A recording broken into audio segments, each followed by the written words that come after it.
Hi friends, welcome to Ruchi and Aroma. Bread வச்சு ரெண்டு recipes பார்க்கலாம். ஒன்று ஸ்வீட், இன்னொன்று வந்து காரம். ரெண்டுமே குழந்தைங்களுக்கு ரொம்ப பிடிக்கும். ஒரு 10 நிமிஷத்துக்குள்ளவே நம்ம செஞ்சிடலாம். பேச்சுலர்ஸ் ரெசிபியாகவும் எடுத்துக்கலாம். டக்குன்னு பசிக்குதுனாவும் பிரெட் வச்சு இந்த மாதிரி ரெசிபி செஞ்சிடலாம். ஃபஸ்ட்டு வந்து ஃப்ரெஞ்ச் டோஸ்ட். 2 எக்ஸ் எடுத்துட்டு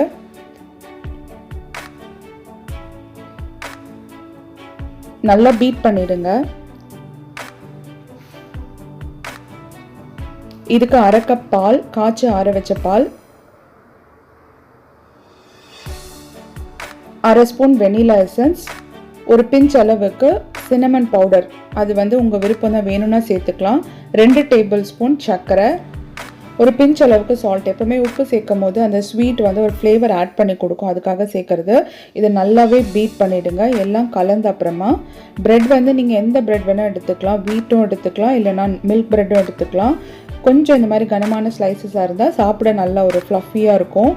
நீங்கள் வந்து ஆலிவ் ஆயில் யூஸ் பண்ணலாம், இல்லை பட்டர் யூஸ் பண்ணிக்கலாம், உங்கள் விருப்பம் தான்.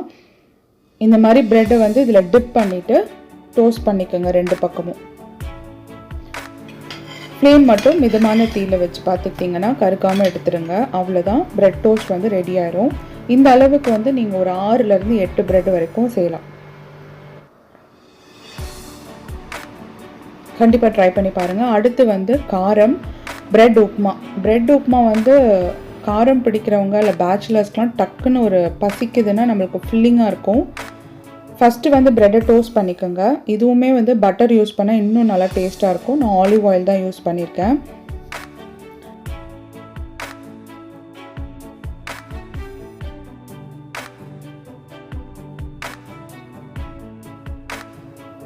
ரொம்ப நேரம் டோஸ்ட் பண்ண தேவையில்லை. ஜஸ்ட் 2 பக்கமும் ஒரு 1 மினிட் போட்டு திருப்பி போட்டால் போதும். நான் ஒரு 4 ப்ரெட் டோஸ்ட் பண்ணி எடுத்து வச்சுருக்கேன்.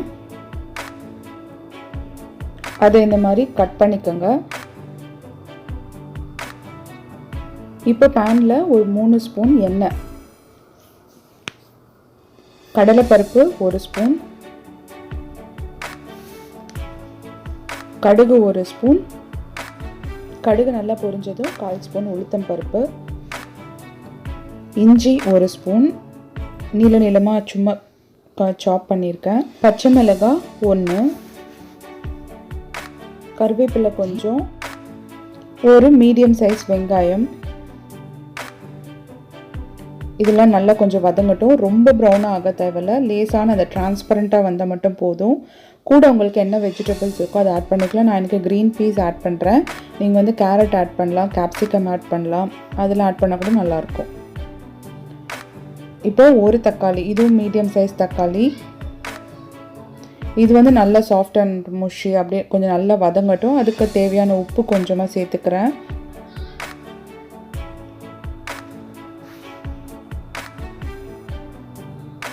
இப்போ அந்த பட்டாணியும் தக்காளியும் நல்லா சேர்ந்து வரட்டும். அதுக்கப்புறம் மஞ்சள் தூள் ஒரு 1/4 ஸ்பூன், மிளகாய்த்தூள் அரை ஸ்பூன், அவ்வளோதான். இதெல்லாம் வதக்கி விட்டுட்டு ஒரு அரை கப் தண்ணி அது சேர்த்திங்கன்னா அந்த பட்டாணியெல்லாம் நல்லா வெந்துடும்.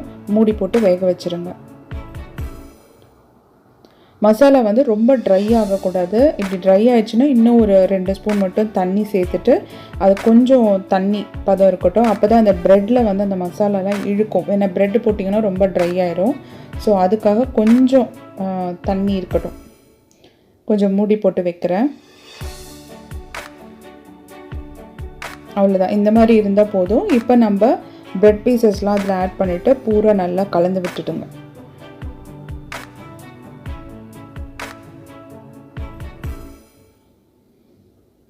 அவ்வளோதான். இது வந்து ஒரு 10 நிமிஷத்துக்குள்ளே இந்த ரெசிபி செஞ்சிடலாம். கண்டிப்பாக ட்ரை பண்ணி பார்த்துட்டு எப்படி இருந்ததுன்னு கமெண்ட் பண்ணுங்கள். இதை சர்வ் பண்ணும்போது நீங்கள் மயோனைஸ் சாஸ் கூட சர்வ் பண்ணலாம். கொத்தமல்லி அழகாக தூவிட்டு சர்வ் பண்ணுங்கள். வீடியோ பிடிச்சினா மறக்காமல் லைக் பண்ணி சப்ஸ்கிரைப் பண்ணுங்கள்.